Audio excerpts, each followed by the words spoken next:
Hello everyone, good morning. एक बार फिर से आप सभी का क्रेजी जी के ट्रिक के डेली करंट अफेयर की सीरीज में स्वागत है। आज के सेशन में हम 25 मई के सभी इंपॉर्टेंट करंट अफेयर एक एक करके यहां पर डिटेल में डिस्कस करेंगे। सारे फैक्ट नोट कीजिएगा, सारे क्वेश्चन नोट कीजिएगा करंट अफेयर के, बहुत ही इंपॉर्टेंट है। पीडीएफ और मॉक टेस्ट के लिए क्रेजी जी के ट्रिक एप्लीकेशन को आप चेकआउट करो, वहां पर आपको मिल जाएगी फ्री ऑफ कॉस्ट। हम चलते हैं पहले क्वेश्चन की तरफ। शुरू करते हैं 25 मई का करंट अफेयर।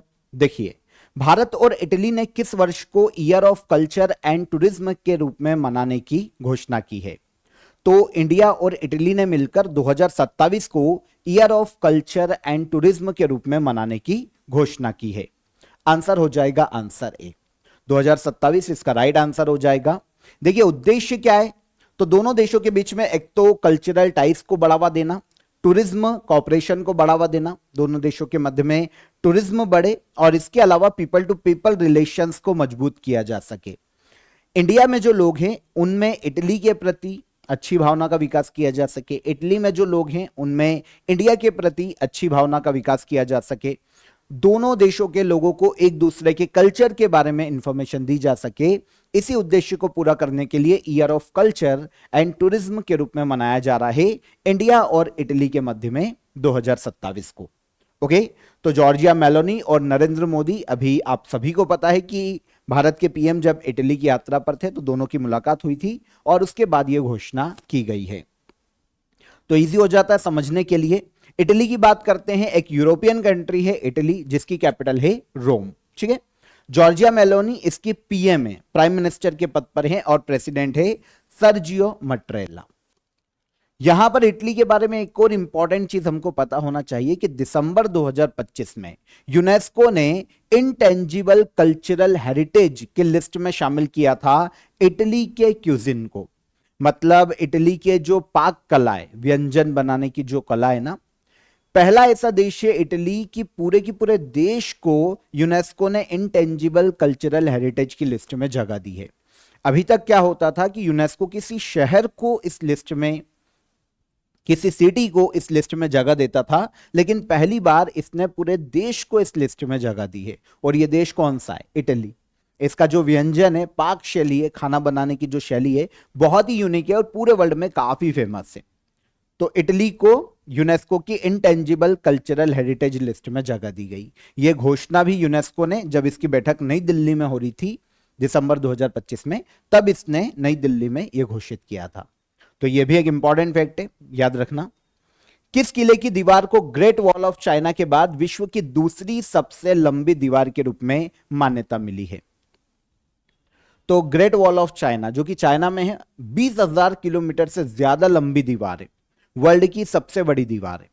उसके बाद वर्ल्ड की दूसरी सबसे बड़ी दीवार के रूप में मान्यता दी गई है भारत के कुंभलगढ़ किले की जो दीवार है उसको।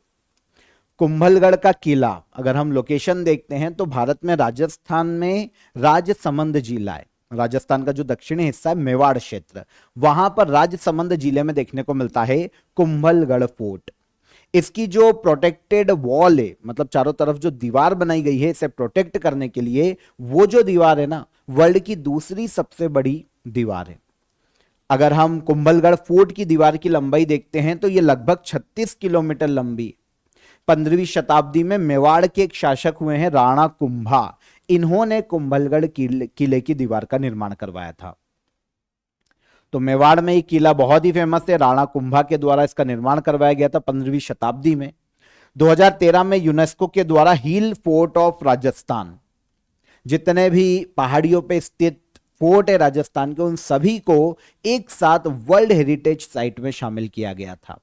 तो अगर हम कुंभलगढ़ के किले को देखते हैं ना, तो अरावली रेंज में, मेवाड़ में, राजसमंद जिले में ये एक पहाड़ी पे देखने को मिलता है। तो हिल फोर्ट ऑफ राजस्थान में यह भी शामिल है। यूनेस्को ने 2013 में इसे वर्ल्ड हेरिटेज साइट के रूप में मान्यता दी थी। अभी UNESCO world heritage site conference के तहत एक ऑफिशियल सर्वेक्षण किया गया है और इसके अनुसार कुंभलगढ़ फोर्ट को ग्रेट वॉल ऑफ चाइना के बाद वर्ल्ड की दूसरी सबसे लंबी दीवार के रूप में मान्यता दी गई। कुंभलगढ़ की दीवार को नॉर्मली जो किला है ना, उसको प्रोटेक्ट करने के लिए बनाया गया था। मिडाइवल मिलिट्री आर्किटेक्चर के रूप में जानी जाती है कुंभलगढ़ की दीवार।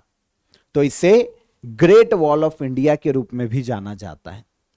तो एक तो ये हो गया। अगर हम ग्रेट वॉल ऑफ चाइना की बात करें तो इसकी टोटल लंबाई ऑलमोस्ट 21,196 किलोमीटर तक देखने को मिलती है।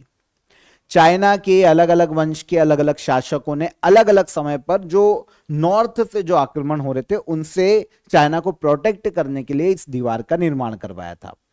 3री शताब्दी ईस्वी पूर्व से लेकर 17वीं शताब्दी तक अलग अलग राजवंशों के शासनकाल में इस पर काम किया गया है, इसका निर्माण किया गया है और वर्तमान में ये 21,196 किलोमीटर तक लंबी है, दुनिया की सबसे प्राचीन सैन्य दीवार। ठीक है, तो उत्तरी आक्रमणों से रक्षा के लिए इसे बनाया गया था। ग्रेट वॉल ऑफ चाइना को यूनेस्को वर्ल्ड हेरिटेज साइट की लिस्ट में 1987 में शामिल किया गया था। 2026 American institute of aeronautics and astronautics Goddard astronautics award से इसरो के किस मिशन को सम्मानित किया गया है? थोड़ा सा क्वेश्चन बड़ा लग रहा है, इसको शॉर्ट करो। देखो, अगर हम ये पूरे इंस्टीट्यूशन का शॉर्ट देखें ना तो अवार्ड का नाम क्या है पता है? AIAA गोडार्ड एस्ट्रोनॉटिक्स अवार्ड, ये अवार्ड का नाम है छोटा। इसरो के एक मिशन को सम्मानित किया गया है इस अवार्ड से 2026 में और ये इसरो का मिशन है चंद्रयान 3। ओके, तो इंडियन स्पेस रिसर्च ऑर्गेनाइजेशन का जो चंद्रयान 3 मिशन था उसे 2026 का AIAA गोडार्ड एस्ट्रोनॉटिक्स अवार्ड से सम्मानित किया गया है। अवार्ड वॉशिंगटन डीसी में दिया गया क्योंकि ये जो संस्था है ये वॉशिंगटन डीसी या यूएसए की संस्था है। इसने चंद्रयान 3 को सम्मानित किया है, चंद्रयान 3 को, ठीक है, सम्मानित किया है। यह चंद्रयान 3 के बारे में नॉर्मली पूरा इंडिया जानता है। 23 अगस्त 2023 को चंद्रयान 3 के माध्यम से हमने चंद्रमा के साउथ पोल पर सफलतापूर्वक सॉफ्ट लैंडिंग की थी।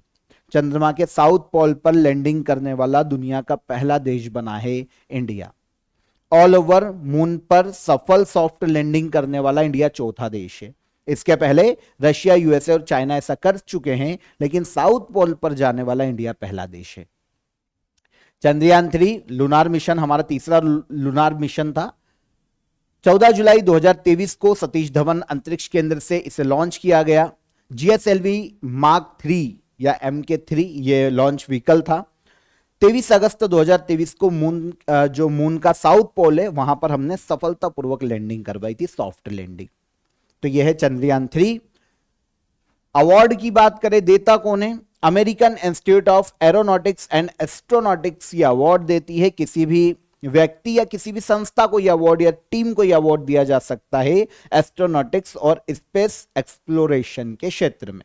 सबसे पहली बार यह अवार्ड की शुरुआत की गई थी 1975 में।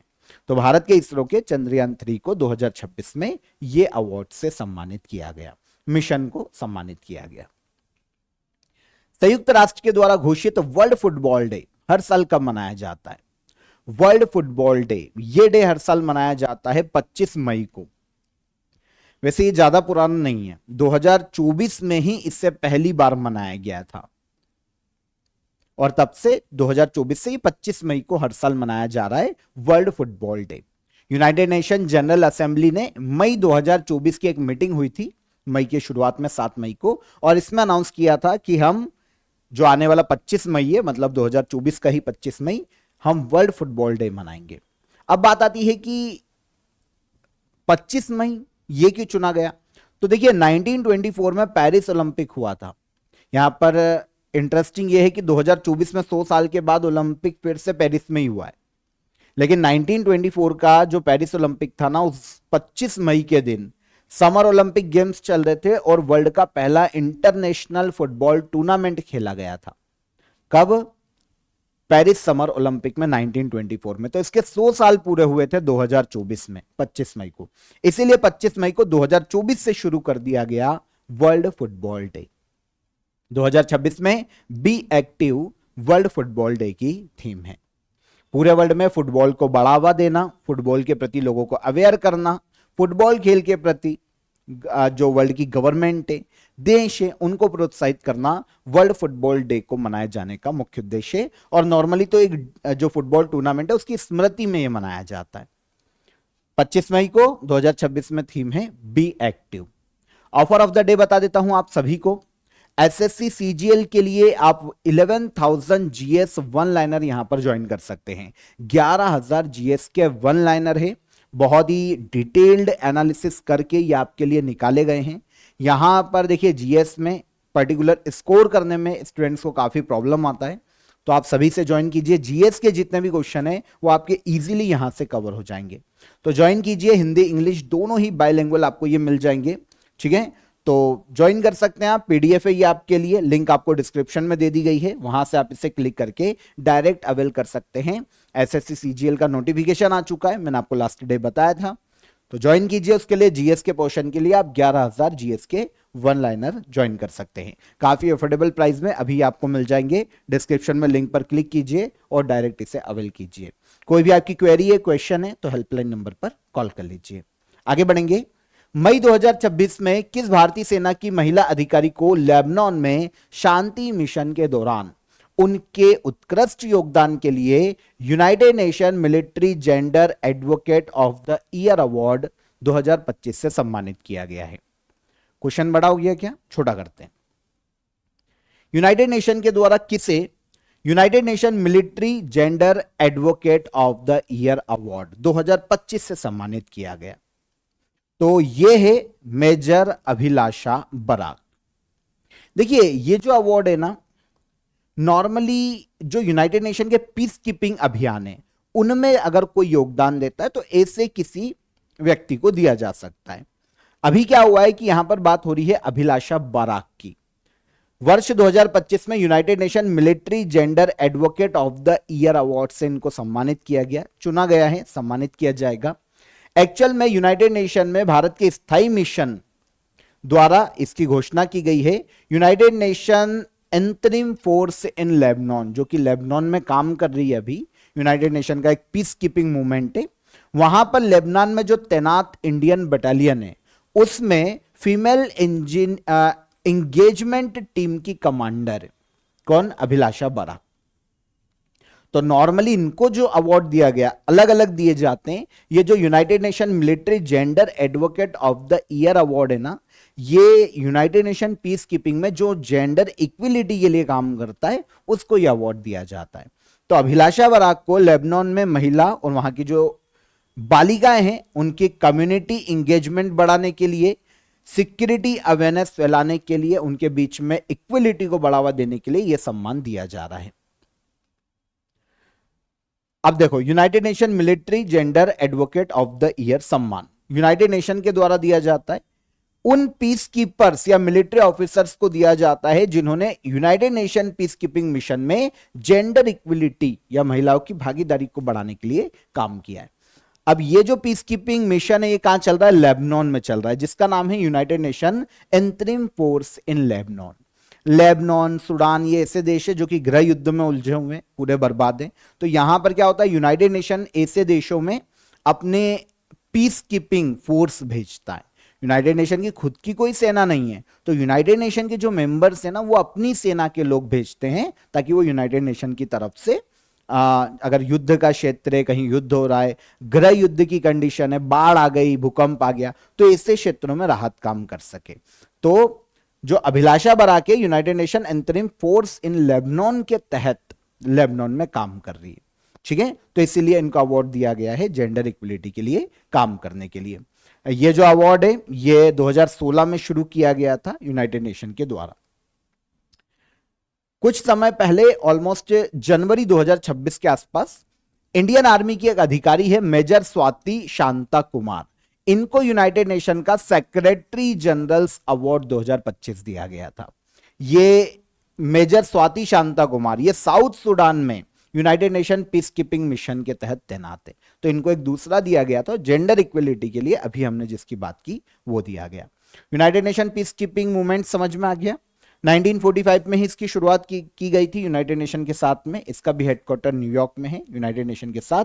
और जो यूनाइटेड नेशन पीस कीपर्स होते हैं ना, जो सेना काम करती है, वो नीले कलर का हेलमेट पहनती है, इसलिए उन्हें ब्लू बैरेट्स या ब्लू हेलमेट के नाम से भी जाना जाता है।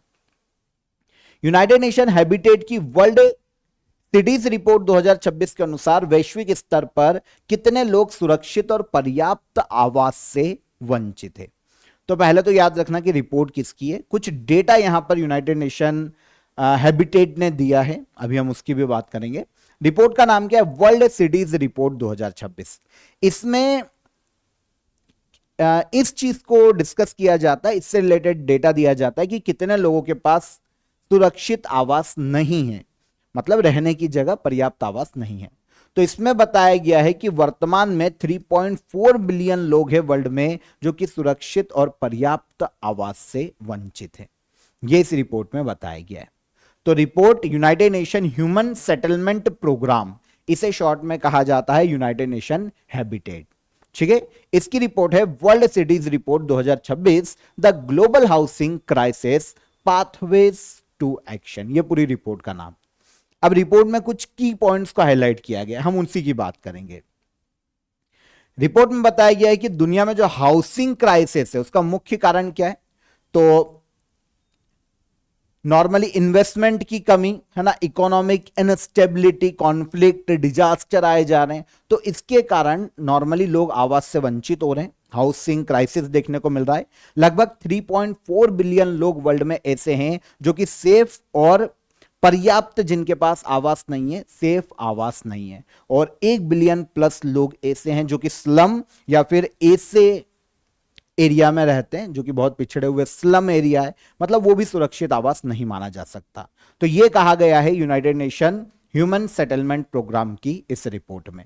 इसके अलावा मेन प्रॉब्लम क्या है? तो ओवर क्राउडिंग है, इन्वायरमेंटल हजार्ड या बेसिक सर्विसेज की कमी, ये कारण है कि लोगों को पर्याप्त आवास नहीं मिल पा रहा है। तो ये बेसिक चीजों को डिस्कस किया है यूनाइटेड नेशन ने।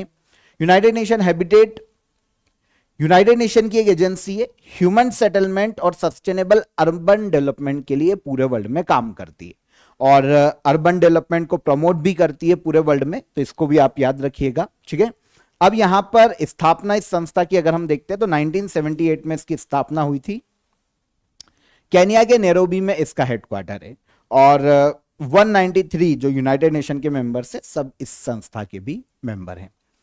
हाल ही में लॉन्च किए गए Arunachal kiwi the USP of Arunachal Pradesh mission की कुल अनुमानित लागत कितनी है? तो एक मिशन लॉन्च किया गया है अरुणाचल प्रदेश में, अरुणाचल प्रदेश की जो कीवी है ना उसको बढ़ावा देने के लिए। नाम क्या है मिशन का? Arunachal kiwi the USP of Arunachal Pradesh. इसके लिए जो कॉस्ट एस्टिमेटेड आने वाली है ये है 167 करोड़ रुपीस। इतना बजट इसके लिए आवंटित किया जा रहा है। ठीक है, तो ministry of development of north eastern region, पूर्वोत्तर भारत को डेवलप करने के लिए मिनिस्ट्री है, ministry of development of north eastern region. इसने अरुणाचल प्रदेश में Arunachal kiwi the USP of Arunachal Pradesh mission को लॉन्च किया है। उद्देश्य क्या है? अरुणाचल प्रदेश को इंडिया का एक जो प्रीमियम ऑर्गेनिक कीवी हब है उसके रूप में डेवलप करना, कीवी हब बनाना। इसके लिए जो नॉर्मली डेवलप की जाएगी जगह, वहां पर किसान, इंडस्ट्रीज है ना, वो सारी की सारी एक ही जगह पर उनको जोड़ा जाएगा, सबको इंटीग्रेट किया जाएगा। तो यह उद्देश्य है Arunachal kiwi the USP of Arunachal Pradesh mission का। इसके लिए टोटल 167 करोड़ रुपीस की लागत आएगी। विकसित नॉर्थ ईस्ट विजन के तहत ये एक बहुत ही इंपॉर्टेंट इनिशिएटिव है जो कि मिनिस्ट्री के द्वारा लिया गया है। आपको पता होना चाहिए कि अरुणाचल प्रदेश जो है इंडिया की टोटल कीवी उत्पादन का 50% से अधिक अरुणाचल प्रदेश उत्पादित करता है। इंडिया में जितना भी कीवी का प्रोडक्शन किया जाता है उसमें 50% से आधे से ज्यादा अरुणाचल प्रदेश प्रोड्यूस करता है। और आपको यह भी पता होना चाहिए कि ऑर्गेनिक कीवी सर्टिफिकेशन प्राप्त करने वाला इंडिया का पहला राज्य भी अरुणाचल प्रदेश है। अब इसे प्रीमियम ऑर्गेनिक कीवी हब बनाने के लिए Arunachal kiwi the USP of Arunachal Pradesh 167 crore rupees की यह परियोजना है। तो मिशन का उद्देश्य आपको पता चल गया, किसानों को उनकी जो कीवी की फसल है अच्छे उनको प्राइस मिल पाए ताकि वो कीवी को उत्पादित करने के लिए प्रोत्साहित हो। कोल्ड स्टोरेज, ट्रांसपोर्ट, प्रोसेसिंग सुविधाएं मजबूत हो ताकि फसल खराब ना हो, कीवी खराब ना हो, और उत्पादों की जो ब्रांडिंग है ना, उसको अच्छे से किया जा सके, एक्सपोर्ट को बढ़ाया जा सके, ऑल ओवर कीवी के प्रोडक्शन को बढ़ावा देना। भारत द्वारा शुरू किए गए ऑपरेशन रेड पिल का संबंध किस अवैध पदार्थ की तस्करी के खिलाफ कार्रवाई से है? तो एक ऑपरेशन है, ऑपरेशन रेड पिल, है ना, ये नारकोटिक्स कंट्रोल ब्यूरो ने चलाया। एक अवैध पदार्थ की तस्करी के खिलाफ ये ऑपरेशन है, और ये जो अवैध पदार्थ है ना, ये है कैप्टागॉन। आंसर हो जाएगा आंसर डी। तो भारत में कैप्टागॉन, जो कि एक बहुत ही फेमस एक कृत्रिम ड्रग है ना, उत्तेजना को बढ़ाता है, जो एनर्जी दिमाग को बूस्ट करता है, नर्व सिस्टम को और ज्यादा फास्ट करता है अल्टीमेटली प्रतिबंधित ड्रग। तो ऑपरेशन जो है ना, वो कैप्टागॉन नाम के प्रतिबंधित ड्रग के खिलाफ कार्रवाई से संबंधित है। ऑपरेशन का नाम है operation red pill. Narcotics control bureau ने इस ऑपरेशन को शुरू किया है पूरे भारत में, और पूरे भारत में जब छापे मारे गए तो 227 किलोग्राम से ज्यादा जो कैप्टागॉन है इसे जब्त किया गया है। इसकी आपको पता है कीमत कितनी है? 182 करोड़ रुपीस, है ना। ये प्रतिबंधित ड्रग में टॉप पर इसे रखा जाता है। पार्टी ड्रग या वॉर ड्रग के रूप में भी इसे जाना जाता है, क्योंकि इसके बाद जो इंसान है ना, इंसान नहीं रह जाता। मतलब क्राइम की वो जो क्राइम की इच्छा होती है, या फिर ऐसे क्राइम जो देखने को मिलते हैं ना, वो अधिकतर ऐसे ड्रग्स के कारण ही देखने को मिलते हैं। तो ऑपरेशन रेड पिल चलाया गया है कैप्टागॉन नाम के ड्रग के खिलाफ। किसने चलाया? नारकोटिक्स कंट्रोल ब्यूरो ने। यह भारत की एक सेंट्रल एजेंसी है जो कि देश में ड्रग तस्करी रोकने, है ना, और अवैध उपयोग को रोकने के लिए काम करती है पूरे इंडिया में। 1986 में इसकी स्थापना की गई थी। एक एक्ट के माध्यम से यह स्थापित हुआ है, जिसकी हमने पहले भी बात की थी, NDPS act 1985, narcotic drug and psychotropic substance act 1985। तो इसके माध्यम से 1986 में बना narcotics control bureau. Ministry of home affairs के अंतर्गत यह कार्य करता है। अनुराग गर्ग आईपीएस अधिकारी इसके डायरेक्टर जनरल के पद पर हैं। मई 2026 में नाटो फॉरेन मिनिस्टर्स मीटिंग कहां आयोजित की गई? तो रिसेंटली नाटो के फॉरेन मिनिस्टर्स की जो मीटिंग है वो स्वीडन के हेल्सिंगबर्ग में आयोजित की गई, स्वीडन में। वैसे नाटो की जो एनुअल मीटिंग है ना, वो 2026 में तुर्की में आयोजित की जाएगी, और अभी नाटो की फॉरेन मिनिस्टर्स की बैठक हेल्सिंगबर्ग स्वीडन में आयोजित की गई है। तो ये बहुत ही इंपॉर्टेंट है, क्योंकि आप सभी को पता है अमेरिका नाटो के खिलाफ ही अभी काफी सारे बयान दे रहा है, जबकि वो नाटो का मेंबर है। तो नाटो के भीतर ही यूएस डिफेंस कमिटमेंट्स जो ब्रेक हो रहे हैं, उनके ऊपर चर्चा की गई। Iran conflict, Russia Ukraine war, ऐसे महत्वपूर्ण मुद्दों पर यहां पर चर्चा की गई है। नाटो के सदस्य देश है ना, उनके फॉरेन मिनिस्टर्स यहां पर पार्टिसिपेट करते हैं। तो ये बेसिक मुद्दे थे जहां पर चर्चा की गई है। 2026 में तुर्की में नाटो के जो एनुअल समिट है इसका आयोजन किया जाएगा। तो इसके पहले ये जो समिट है बहुत ही इंपॉर्टेंट मानी जा रही है। तो एनुअल समिट के मुद्दे भी यहां पर तय किए जा रहे हैं।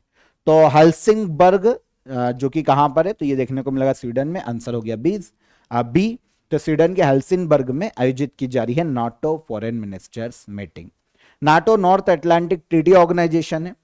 सेकेंड वर्ल्ड वॉर के बाद सोवियत संघ की शक्ति जो बढ़ती जा रही थी, उसको रोकने के लिए कुछ यूरोपीय देश और अमेरिकी देश एक साथ आते हैं, और वो मिलकर बनाते हैं नाटो। 12 देश एक साथ इकट्ठा होते हैं। 1949 में नाटो की नींव रखी जाती है। इसे वॉशिंगटन ट्रीटी के नाम से जाना जाता है। यह भी क्वेश्चन आता है, क्योंकि वॉशिंगटन डीसी में बैठक हुई थी, तो इसे कहा जाता है वॉशिंगटन ट्रीटी। 1949 में नाटो बन गया, लेकिन वर्तमान में इसके 32 सदस्य, फाउंडिंग मेंबर कितने थे? 12। North Atlantic Treaty Organization. 31वां मेंबर कंट्री फिनलैंड थी 2023 में, और 32वीं मेंबर कंट्री थी स्वीडन 2024 में। सेक्रेटरी जनरल है इसके मार्क रूटे। 2026 में नाटो की एनुअल मीटिंग तुर्की में आयोजित की जाएगी। लास्ट क्वेश्चन, मध्य प्रदेश सरकार ने एआई पावर्ड सिंहस्थ 2028 मैनेजमेंट विकसित करने के लिए किस कंपनी के साथ साझेदारी की है? तो 2028 में कुंभ का मेला आयोजित किया जाएगा मध्य प्रदेश में। आपको पता होगा 4 जगह इंडिया में कुंभ का मेला आयोजित किया जाता है। उत्तर से दक्षिण की ओर चलते हैं तो सबसे उत्तर में आता है हरिद्वार, ठीक है, हरिद्वार उत्तराखंड में गंगा नदी के किनारे, पहला।